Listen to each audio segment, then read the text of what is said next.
Hola, ¿cómo están? Espero que al accesar este video en el momento en que están ahora mirándolo, estén bien, que estén gozando de la protección y del cuidado del Señor, que su fe esté creciendo. Y como ustedes saben, este material es un material preparado por ministerios de Escuela Dominical y Discipulado de la Primera Iglesia del Nazareno en Monterrey. Y la intención nuestra es de que sea de provecho espiritual para cada uno de ustedes. Vamos a iniciar con el tema de esta semana, pero antes de hacerlo hay algunos pendientes que es necesario observar. Lo primero es darle estas recomendaciones. Este material ha sido preparado como ayuda, eso es una ayuda para el estudio bíblico en grupos pequeños o de manera individual. No es propiamente una clase, porque una clase se requiere de entrada más duración, se requiere también la participación de, del grupo, saber cómo están, saber qué es lo que han vivido, saber sus pensamientos relacionados con el tema, lo que han estudiado y de qué manera Dios les ha hablado. Pero podemos preparar este material para que sea una herramienta adicional donde los mismos maestros, donde las personas en forma individual puedan acercarse al estudio, en este caso del libro de los Salmos. La recomendación es que cada persona acuda directamente al texto bíblico. Como sabemos, nada reemplaza la escritura. Es importante tener eso en cuenta. Y tercer punto, como lectura auxiliar, tenemos nosotros el material de El Sendero. Es un libro que hemos adoptado, es de Casa Nazarena de Publicaciones. Ahí encontramos una exposición del tema correspondiente que uno puede leer y marcar y estudiar. Entonces tenemos, creo yo, varias herramientas para que cada semana vayamos avanzando en nuestro conocimiento de nuestro Señor. Ahora, ¿qué pendientes adicionales tenemos? Bueno, recordarles que ya se entregó el premio del primer reto. En este caso aquí está Abby. Abby fue la ganadora, ya de la clase de jóvenes, y aquí está el llavero que le entregamos cuando respondió correctamente acerca de la mujer virtuosa. Entonces ya Abby ya tiene su llavero. Del reto anterior, que hicimos la semana pasada, hay una ganadora. La pregunta era, ¿en cuál de los salmos tenemos una profecía sobre la resurrección del Mesías? Esa era la pregunta. ¿En cuál de los salmos tenemos una profecía sobre la resurrección del Mesías? Y la primera persona que contestó bien fue Arely Jiménez de Cruz. Ella es de la clase de matrimonios. Y la respuesta correcta es el Salmo 16, en el versículo 10, que dice, porque no dejarás mi alma en el Seol, ni permitirás que tu santo vea corrupción. Hubo más participación también, hubo varias personas que estuvieron comentando. Algunos mencionaron el Salmo 22, que si bien tiene una amplia profecía sobre la crucifixión, no es propiamente sobre la resurrección. Y la pregunta era específicamente sobre la resurrección, aunque es un hermoso salmo también el Salmo 22. Otros mencionaron el Salmo 46, que también tiene una referencia un poco más velada a la resurrección del Mesías. Pero, bueno, la primera persona que contestó, según los registros, la ventaja de estas cuestiones de la tecnología actual es que queda registrado quién fue el primero y a qué horas y todo. Entonces, felicidades a Arely. No le he dado la pluma, espero dársela de aquí el domingo. Hice una pluma que trajimos de Londres, espero que le guste. Hay otro reto para esta semana, en un momento más lo vamos a ver. Bien, el tema de hoy es el Salmo 51. El Salmo 51 es uno de los salmos más hermosos, muy conocido, muy socorrido, muchas veces muchos cristianos en todo el mundo, en la historia del cristianismo, y no solamente del cristianismo, sino aún del judaísmo, eh, nos hemos identificado con este salmo. Por siglos y siglos, miles de personas de todos los países, de todas las lenguas, de todas las naciones, han encontrado bendición de Dios en este Salmo 51. Creo que para nosotros será muy beneficioso también estudiarlo. Para iniciar, quiero iniciar con esta pregunta. ¿Quién fue el profeta Natán? ¿Quién fue el profeta Natán? Natán fue un profeta contemporáneo de Samuel. Y quizá para mí, si yo tuviera que contestar esta pregunta en una forma simple, yo contestaría: Natán fue un profeta de Dios que se atrevió a enfrentarse a un rey. No es fácil, nunca era fácil enfrentar a un poderoso rey. Un rey que tenía el favor del pueblo, el reconocimiento del pueblo. Pero ir y plantarse de frente a un rey no era cosa fácil, porque era plantarse frente a él y para anunciarle juicio, no solamente contra él, sino aún contra su familia. Así que este fue Natán. Es bueno que en un momento se tomen tiempo para estudiar un poquito acerca de los hechos de Natán, donde él participó. Hay mucha bendición también en este profeta. Ahora, ¿qué fue lo que hizo Natán? Ahí en 2 Samuel, allá por el capítulo 12, encontramos que Natán acude con David y le cuenta una historia. La historia de un hombre rico, un hombre con numerosos rebaños de vacas y ovejas. Y este hombre rico tenía un vecino pobre. Era tan pobre que solo tenía una corderita. Como era la única corderita, la cuidaba, dormía con él, la protegía, la alimentaba. Era la luz de sus ojos. Bueno, un día el rico, este hombre rico que poseía cosas en abundancia, este hombre rico recibió la visita de un viajero y fue y tomó a la corderita para ofrecérsela al visitante. La única corderita fue y la tomó. Y entonces Natán le dice a David: Señor, ¿qué merece este hombre rico? Y David se encendió y dijo: ¿cómo es que hizo eso? ¿Cómo es que en lugar de tomar de lo suyo fue y le arrebató al pobre lo único que tenía? Ese hombre merece la pena de muerte. Y entonces Natán quietamente le dice: tú eres ese hombre. Mire qué cosa tan impresionante, ¿no? Qué sorpresa. Me imagino ahí a David, que se va de espalda prácticamente. Cuando escucha a Natán, David seguramente se queda petrificado, se queda asombrado. No puede él reaccionar. Seguramente se quedó congelado al momento en que Natán lo confronta. Y entonces dentro de David, su corazón, su ser se estremeció, todo se revolvió. Miles de imágenes, pensamientos vinieron sobre su cabeza y David se vino abajo totalmente. Las cosas que él pensaba que habían estado cubiertas estaban ahora frente a él a plena luz. Y entonces David sufre cuando Natán lo confronta, y lo confronta así directamente. Justamente cuando Natán hace esta señalización y este anuncio ahí en el mismo palacio de David, entonces es cuando David comienza a escribir este salmo. Y dice: ten piedad de mí.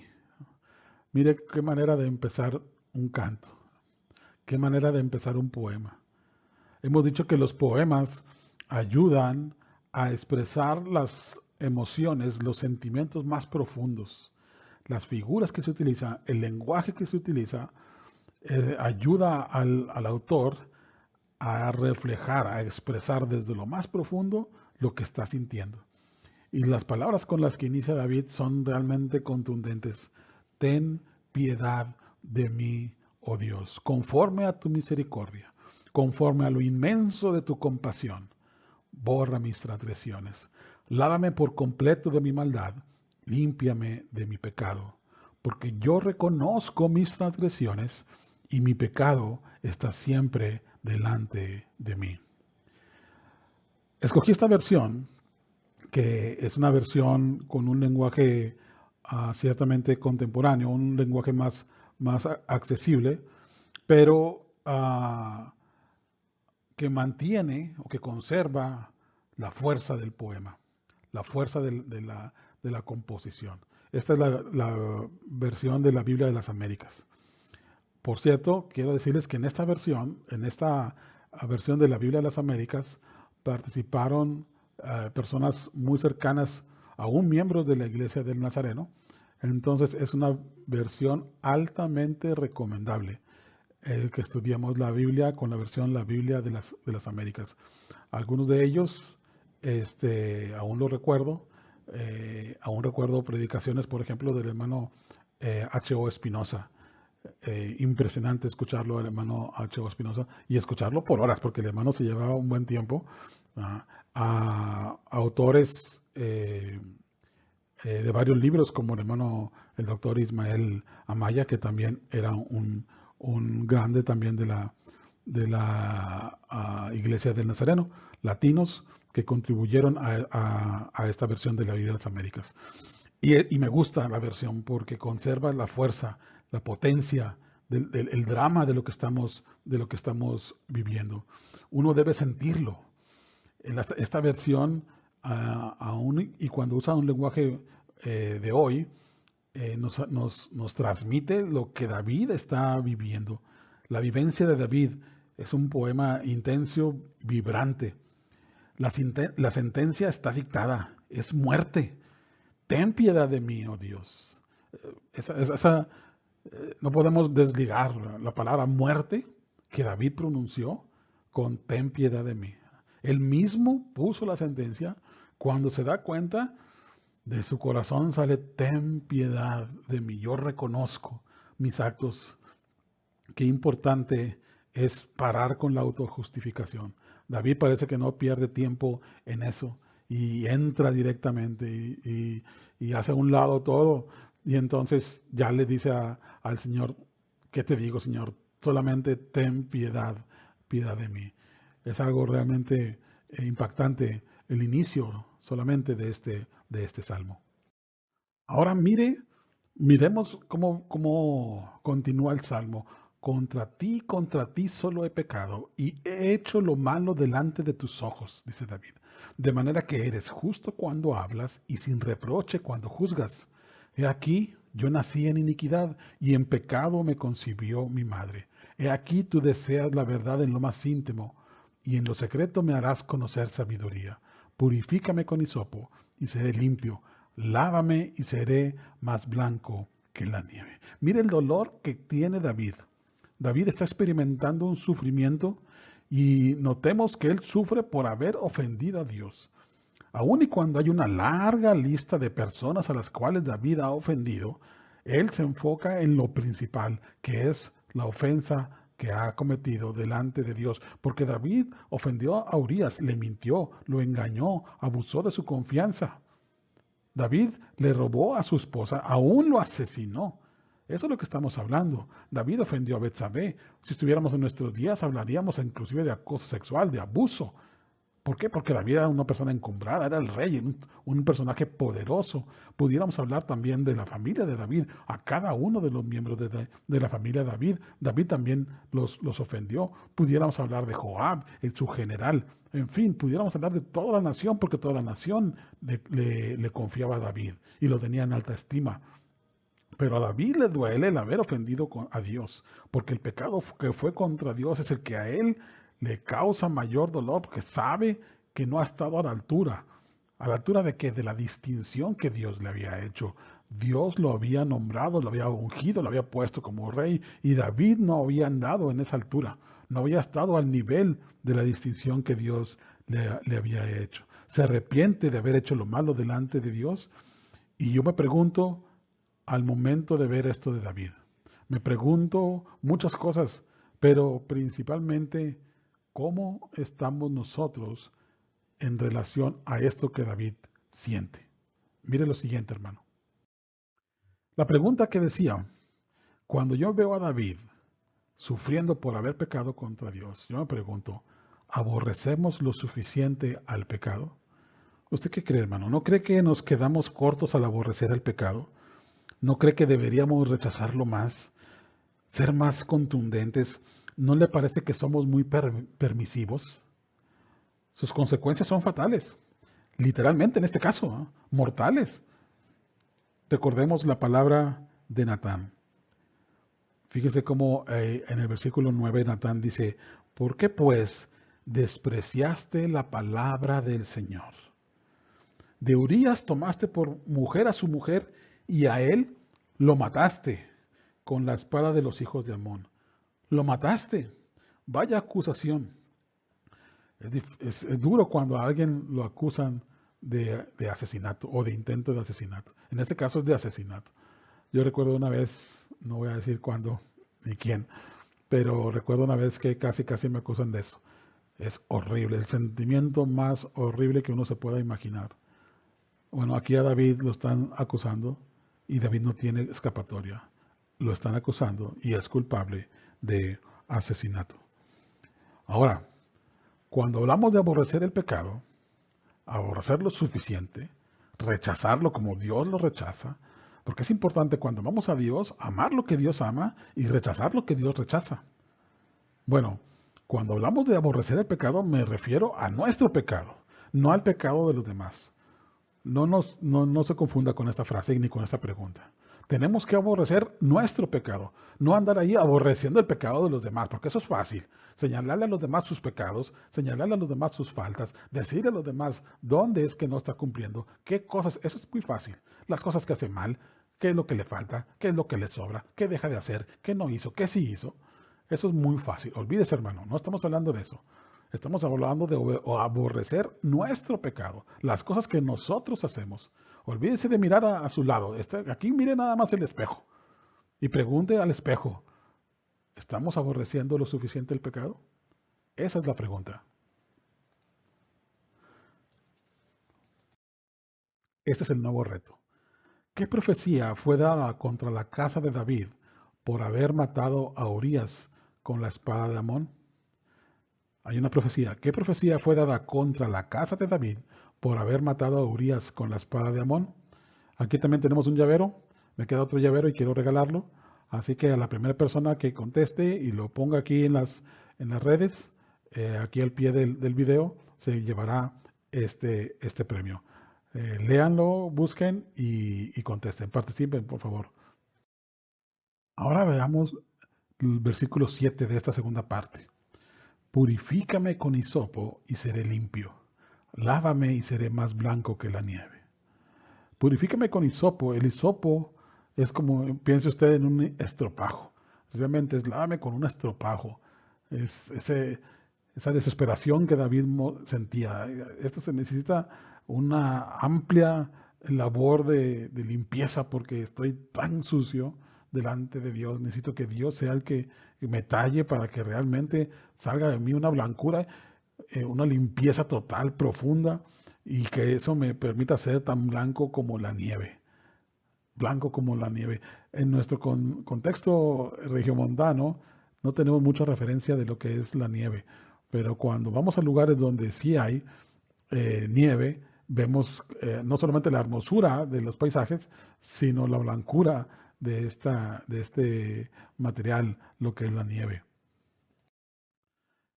Este video que quiero presentarles es sobre la tumba de Samuel, allí en Tierra Santa.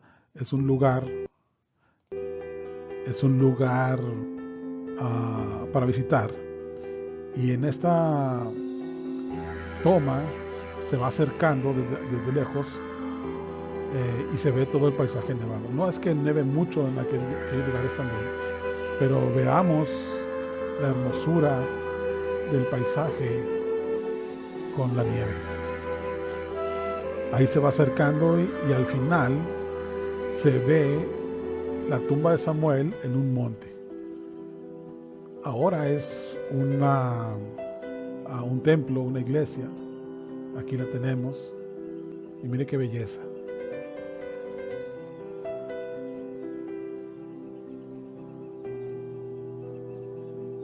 Cuando David dice, quiero que tu limpieza me transforme en esta dimensión. La blancura de la nieve que todo lo llena, que lo transforma, que resalta, que hasta nuestra vista la lastima la blancura. En esa hermosura es donde David quisiera situarse. Ahora no lo está. Ahora él se sabe sucio. Ahora él se mira a sí mismo contaminado, vil. No está a la altura y necesita la intervención de Dios para lograrlo. Qué hermoso cuando en esta vista contemplamos la creación de Dios, como Él transforma el paisaje, transforma el entorno. A ese mismo nivel, David anhelaba ser transformado. ¿Qué piensa usted, hermano? ¿Cómo se siente? Cuando David hace esa referencia, ¿cómo se siente usted? Hermana, ¿cómo se mira a sí mismo? Realmente es una fuerza muy grande la de este poema del Salmo 51. Bien, después continúa. Hazme oír gozo y alegría, que se regocijen los huesos que has quebrantado. Esconde tu rostro de mis pecados y borra todas mis iniquidades. Crea en mí, oh Dios, un corazón limpio y renueva un espíritu recto dentro de mí. Este versículo 10 es uno de los versículos más conocidos. Crea en mí, oh Dios, un corazón limpio, renueva un espíritu recto dentro de mí. Y he puesto aquí esta imagen de Miguel Ángel en en la bóveda de la Capilla Sixtina, donde está la creación del hombre. A la derecha, Dios, el ser creador, hace un toque y con su dedo extendido crea al hombre, ¿verdad? Y le da vida. Me gusta cómo algunas de las versiones en sus variantes hacen una explicación del término de este versículo 10. En lugar de crea en mí, oh Dios, un corazón limpio y renueva un espíritu recto dentro de mí, algunos piensan que también podría traducirse, crea para mí un corazón limpio. Es decir, el salmista diciéndole, Señor, necesito que cambies mi corazón, que ahora hagas uno nuevo y lo hagas nuevo para mí, para que yo lo tenga, para que esté dentro de mí. No es tan diferente la traducción a simple vista, pero cuando vemos esto como una petición, me gusta escucharlo así para que nosotros podamos decirle a nuestro Señor también de la misma manera. Crea para mí, que esa sea nuestra petición. Crea para mí, crea para mí un corazón limpio, un espíritu recto dentro de mí. Solamente Dios tiene la capacidad, el poder para transformar. Luego después, ya hacia el final, dice, porque no te deleitas en sacrificio, de lo contrario yo lo ofrecería. No te agrada el holocausto. Los sacrificios de Dios son el espíritu contrito, y mire esta parte que hemos marcado, al corazón contrito y humillado, oh Dios, no despreciarás. Este, hermano, debe ser quizá un versículo que tengamos ahí anotado muy cerca de nosotros para leerlo muy frecuentemente. No quiere sacrificios ni holocaustos. Si tú los demandaras, dice el salmista, por supuesto que yo lo daría, pero tú quieres algo más que eso, algo más que un ritual, algo más que una ceremonia, algo más que un animal, algo más que algo físico. Realmente tú quieres mi corazón en una condición distinta. Un corazón contrito es un corazón arrepentido, un corazón humillado, es un corazón atormentado, es un corazón afligido, realmente dolido delante de Dios. Lo que podemos presentarle a Dios en lugar de sacrificios es un corazón contrito y humillado, sabiendo que Dios no lo va a despreciar. Es bueno saber eso, hermano. Es muy bueno saber eso, que ese es el acceso que tenemos con el Señor. Vamos a concluir. ¿Qué le ha parecido estos breves minutos que hemos tomado? ¿Qué es lo que usted ha experimentado? Ya lo había leído seguramente, ya lo había escuchado en algunas partes de ella, seguro. Pero usted cómo lo ha recibido este pasaje. Yo quisiera hablarle para concluir de lo siguiente. Me gusta este pasaje porque habla de intensidad de la relación espiritual. Primero tenemos que entender el acceso a Dios es por la gracia de Jesucristo. Jesucristo es el único acceso, Él es verdad, Él es la vida. Y tenemos ahí esos versículos. ¿Cómo nosotros podemos accesar a Dios? ¿De qué manera podemos accesar a Dios? Lo hemos estado viendo, lo hemos leído cómo lo hacía David. David pronto supo que la única manera de aproximarse a Dios era humillado y clamando, ten piedad de mí. Así es como David pudo acercarse a Dios. Es la misma manera nosotros que podemos accesar a Dios a través de Jesucristo. Pero nuestro corazón tiene que estar igual como lo estaba David, pidiendo de Dios su benignidad, por su misericordia, por su inmensa bondad. Por eso podemos acercarnos. Y esa gran bondad, esa gracia enorme, la mostró a través de Jesucristo. En segundo lugar, el dolor que sentimos al ofender a Dios es proporcional al amor que le tenemos. Sí, hermano, pensemos un poquito en esto. ¿Cómo podemos nosotros ir por la vida ofendiendo a Dios y no sentir nada? ¿Cómo podemos nosotros caminar día a día ofendiendo a Dios como si nada pasara? Significa que Dios no es realmente prioridad. Significa que nuestro amor no está firme, no es correspondiente al amor que Dios nos tiene. No hay reciprocidad. Tenemos que amarlo mucho, mucho más, de tal forma que cuando por alguna razón lleguemos a ofenderlo, nos duela porque lo amamos. Es una realidad que, que Él nos amó primero. Es una realidad que le amamos porque Él fue el que se atravesó, Él fue el que tomó la iniciativa. Pero una vez que le conocemos, hermanos, tenemos realmente que darle el valor real, el lugar central en nuestro corazón. Y tercer punto, solo el Señor tiene poder de darnos un nuevo corazón. Nadie más. No hay manera. Usted puede ir con algún profesional, usted puede ir con X persona, usted puede hacer lo que usted se le antoje y lo que usted piense que está mejor, pero en ningún lugar nadie le va a proporcionar un corazón limpio, un corazón nuevo. Solamente Jesucristo, solamente nuestro Señor a través de Jesucristo. Si te identificas con David, quisiera que recordaras este pasaje, este tema.